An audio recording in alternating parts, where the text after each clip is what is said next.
Vamos a hacer unas pruebas con micrófono porque la verdad es que se escuchaba bastante bajo el otro video y es una jalada escuchar videos con el volumen bajo. Bueno, hoy voy a hablar del Partido Laboral Mexicano o el Partido Laborista Mexicano, el Partido Laboral Mexicano. Resulta que sus estatutos, me dijo un señor de gorra y lentes muy discreto que siempre va a las marchas, que me los iba a traer para la otra semana en cierto evento X, y me trajo unas fotocopias de unos estatutos muy viejos de los años 70. En un canal como este, que estudia los derroteros de la civilización humana, me llamó mucho la atención. Después, poco a poco, le pregunté al amigo que me entregó estos documentos básicos de dicho partido, y me dice que estos documentos los había conseguido porque afuera de su trabajo unos jóvenes lo habían invitado a pertenecer al Partido Laboral Mexicano.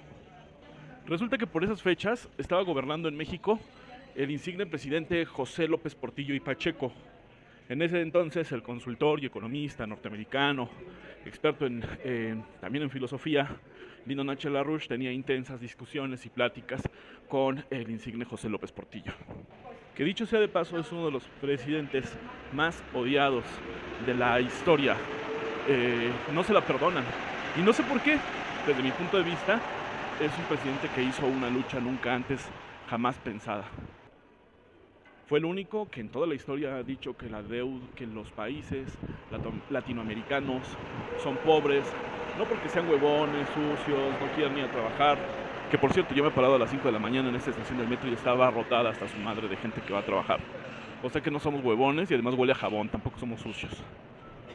Sino que el verdadero enemigo de México y de los países latinoamericanos era la deuda externa, los organismos financieros que cobran la deuda externa, los acreedores. Pero más allá estaba el principio de oligarquía. ¿Quién está detrás de los acreedores? Entonces le estaba diciendo a López Portillo que el problema era el problema de la deuda y lo estaba convenciendo de que organizara un club de deudores, que varios países de América Latina, en ese entonces Brasil, Argentina, Perú, Colombia, hicieran un club de deudores, no pagaran la deuda, la reestructuraran. Esto es algo que no ha pasado en la historia universal, en la historia mundial, moderna y contemporánea, porque el único país que se negó a pagar la deuda que se recuerde fue el de Benito Juárez, cuando le debía a España, Inglaterra y Francia, y lo invadieron de una forma brutal. Intervinieron a México militarmente. Es un dogma de fe entre la oligarquía financiera internacional. La deuda se paga, y si no se paga con una palabra que empieza con S y termina con angre. De cualquier forma, el problema de la deuda estaba siendo tratado. Le habían llegado algunos informes a Lyndon H. LaRouche de que a México lo iban a destruir completamente en todas sus capacidades productivas. Y estaba advirtiendo de esto al presidente José López Portillo en un enigmático informe que se llama Operación Juárez. Por esas épocas, la organización de este insigne consultor norteamericano tenía muchos seguidores en México y estaba funcionando bastante bien en nuestro país, reclutando a nuevos jóvenes intelectuales, pequeños burgueses con intereses políticos. En ese momento pues estaban muy de moda las organizaciones políticas de la extrema izquierda, la guerrilla en México, los movimientos que venían del 68. Principalmente la guerrilla creo que fue la venganza de un sector muy politizado de los jóvenes por lo que pasó en 1968. No veían posibilidades ni salidas democráticas, entonces vieron como única salida las armas. Un ciclo interminable de guerra que no tendría fin. Por esos años se dice que estaba la Brigada Blanca, que trataban con mucha fiereza a ese tipo de organizaciones que se salían de la ley, y también estaba la LOPE, que era la nueva ley de organizaciones políticas y electorales, que por cierto fue toda una reforma en lo que son la legislación de leyes electorales en México a nivel América Latina, que sería prácticamente como el inicio o la formación de lo que es la Comisión Nacional de Elecciones de la Secretaría de Gobernación, que después se transformaría en el IFE, en el Instituto Federal Electoral, hoy INE, Instituto Nacional Electoral. Pero un dato muy interesante que no les había comentado es que este señor, con sus lentes, con su gorra sumamente discreto, del cual desconozco su nombre, me dijo que él trabajaba en la temida Dirección Federal de Investigaciones Políticas y Sociales, algo así como la Policía Política del Estado mexicano. Y la organización del estadista Lyndon H. LaRouche estaba reclutando espías mexicanos. Bueno, ¿por qué hacían esto? Los espías tienen un gran corazón. Son nacionalistas. Todo lo que hacen, lo hacen por un ideal nacionalista. Nadie puede meterse a hacer cosas que luego no están tan permitidas o que inclusive en ese momento estaban fuera de la ley, así porque sí. Uno debe tener un espíritu de patriotismo, un espíritu de causa, un ideales trascendentes, superiores. No es únicamente el dinero.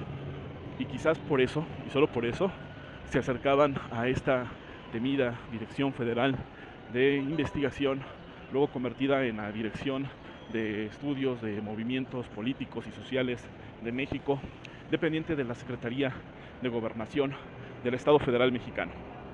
Es decir, el espionaje y la policía política del régimen. Ese régimen fuerte y poderoso que era como todo un condottiero, un príncipe al mejor estilo de Maquiavelo, que defendía el Estado mexicano por medio de su partido, el PRI, que defendían al pueblo mexicano como un condottiero, como el príncipe de Maquiavelo, no como esa persona individual, sino como esa persona moral, colectiva, que defiende los propósitos nacionales. Eso era el PRI en ese momento. Pero estaban buscando una salida política, porque si bien tenían muchos ideales nacionalistas y había gran cantidad de nacionalistas en el PRI, no tenían la altura de miras para pensar más allá de la civilización.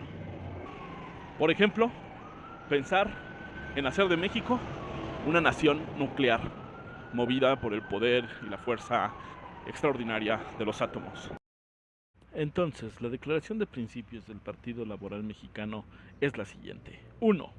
El objetivo político primordial del Partido Laboral Mexicano es asegurar la materialización cabal de la República Humanista, para que el pueblo mexicano y sus mejores líderes que han luchado desde la Revolución de Independencia y cuyos rasgos esenciales quedaron definidos en la Constitución de 1917, la República Humanista, en especial en su forma socialista, es la organización superior de la sociedad y su gobierno capaz de garantizar el desarrollo expandiente de la creatividad humana para perfeccionar las fuerzas productivas reales y potenciales del hombre, es decir, la forma de organización política y económica de la sociedad basada en el incremento constante de las capacidades de producción y consumo de los trabajadores de acuerdo con los niveles más avanzados de desarrollo de la ciencia y la tecnología del mundo. Tal es el objetivo coherente de nuestra identificación moral e intelectual con la que la tradición humanista revolucionaria se encuentra entre sus más destacados exponentes al gran Platón, el filósofo persa Avicena, y los genios del Renacimiento europeo a Benjamin Franklin, Carlos Marx, Vladimir Ilich Lenin, Rosa Luxemburgo y Lyndon H. LaRouche. El rasgo común de todos estos individuos, como el de los humanistas mexicanos dirigentes de nuestras grandes revoluciones sociales, es su compromiso moral con la idea del progreso, como ley natural del valor universal de la evolución humana.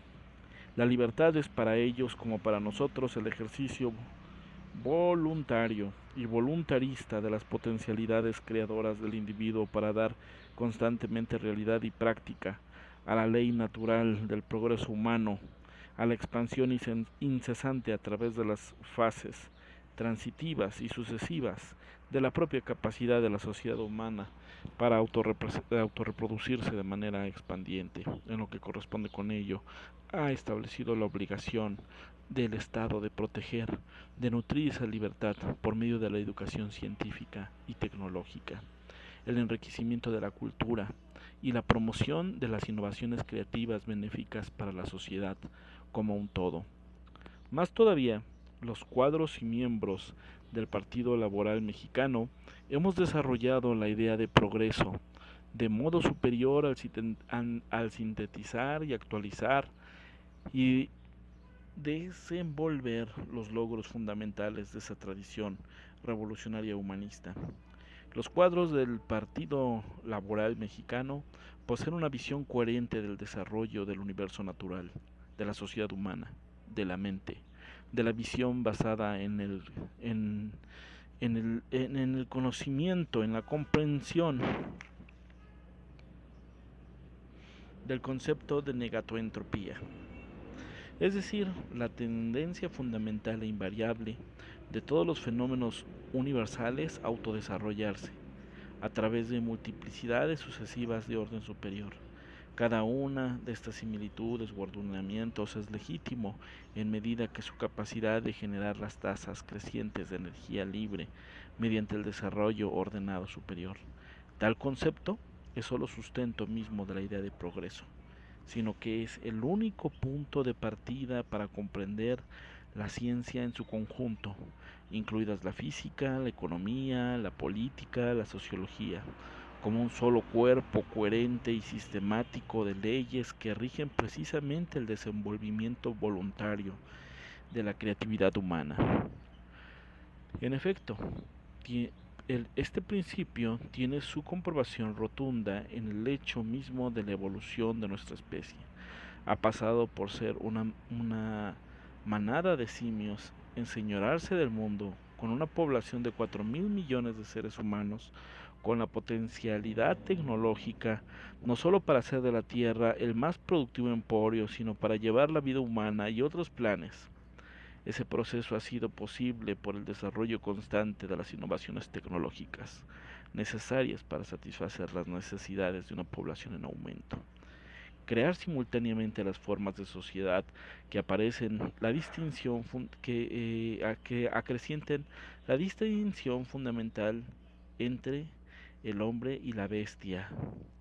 Son innovaciones tecnológicas que permiten la definición continua de nuevos recursos para la reproducción de la sociedad humana, la creación del margen de la energía libre necesaria para incrementar los prerequisitos materiales del propio proceso productivo, dando lugar al surgimiento de más avanzadas instituciones sociales que medien eficientemente la relación del hombre con la naturaleza, que preparan nuevos descubrimientos científicos e innovaciones tecnológicas. Ilustración directa de este proceso son las magníficas consecuencias que traería y debería traer consigo el aprovechamiento de la energía nuclear como fuente básica de la producción energética. La amenaza de la hambruna sería eliminada a corto plazo para la humanidad y la humanidad garantizaría energía suficiente para la producción industrial, revolucionada por los próximos 12 siglos. La implementación de semejante modo de producción social no solo hace necesario eliminar las anacrónicas estructuras de deudas imposibles de pagar por la necesidad productiva de las naciones endeudadas, sino que haría brotar a pleno chorro la riqueza social y daría la más amplia base material de la prosperidad y la humanidad organizada en repúblicas humanistas. 2. La lucha decisiva del presente como a lo largo de la historia humana es que se libra esta lucha contra el monetarismo. Las repúblicas humanistas, sean capitalistas o socialistas, el monetarismo representa una tendencia precapitalista, de hecho anticapitalista, que incursiona dentro de la clase capitalista para hacer prevalecer prácticas de acumulación primitiva, que no tienen su base en el incremento del potencial industrial productivo de innovación científica, sino en formas del parasitismo que tienen su origen en la renta de la tierra. El monetarismo surgió en la historia europea como un fenómeno de cuyos rasgos característicos, ideológicos y prácticos se conformaron desde siglos antes del desarrollo capitalista. Más todavía, no hay solución de continuidad al desarrollo institucional del monetarismo desde el siglo XIII hasta nuestros días. El monetarismo no surgió del desarrollo capitalista industrial.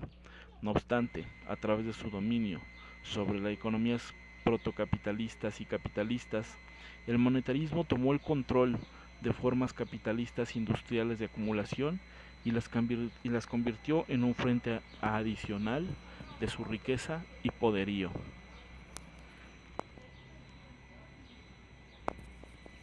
La comprensión de esto ha hecho indispensable corregir un error de Carlos Marx. Aunque Carlos Marx analizó correctamente los principios de la producción y la circulación capitalista, El movimiento del capital general cometió un error de confundir el monetarismo con el capitalismo industrial.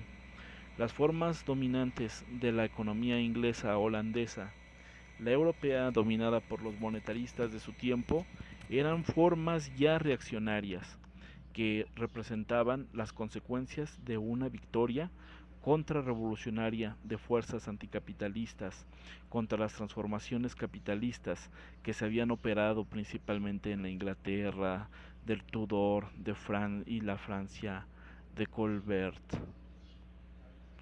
El genuino modelo capitalista estaba representado por la Revolución Americana, a la que desafortunadamente Carlos Marx ignoró en lo esencial.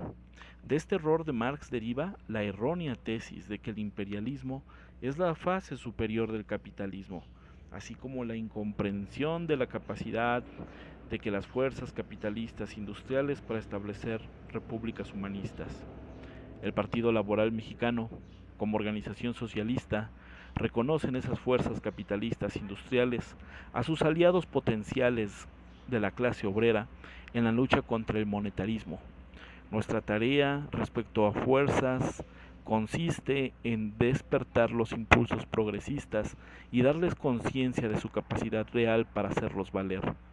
Esto es particularmente importante hoy cuando las fuerzas monetaristas y su propia naturaleza rentista intentan solucionar naciones fascistas a la crisis económica y llevan adelante políticas que ponen al mundo al borde de una guerra termonuclear que aniquilaría a la especie humana. Caray, ni pareciera que este texto tiene 50 años de haber sido escrito. La división real de las fuerzas políticas del mundo contemporáneo, la lucha a muerte entre las fuerzas humanistas y las fuerzas monetaristas, cruza partidos y gobiernos, no respeta escuderías o denominaciones formales e invalida los esquemas basados en la ilusión que existe en el espectro político que va de la extrema derecha a la extrema izquierda, en el sentido en el que el Partido Laboral Mexicano, PLM, no le cuadran las definiciones de izquierda, derechista o centrista o cualesquiera sean otras por el estilo. Qué curioso, no se declaraban ni de izquierda, ni de derecha, ni centristas. El derecho constitucional fundamental de nuestro pueblo es el de convertirse en una nación altamente industrializada, capaz de convertirse en una nación altamente industrializada, el constante mejoramiento económico, social y cultural del pueblo, aspiración plasmado en el artículo 3 de la Constitución de 1917.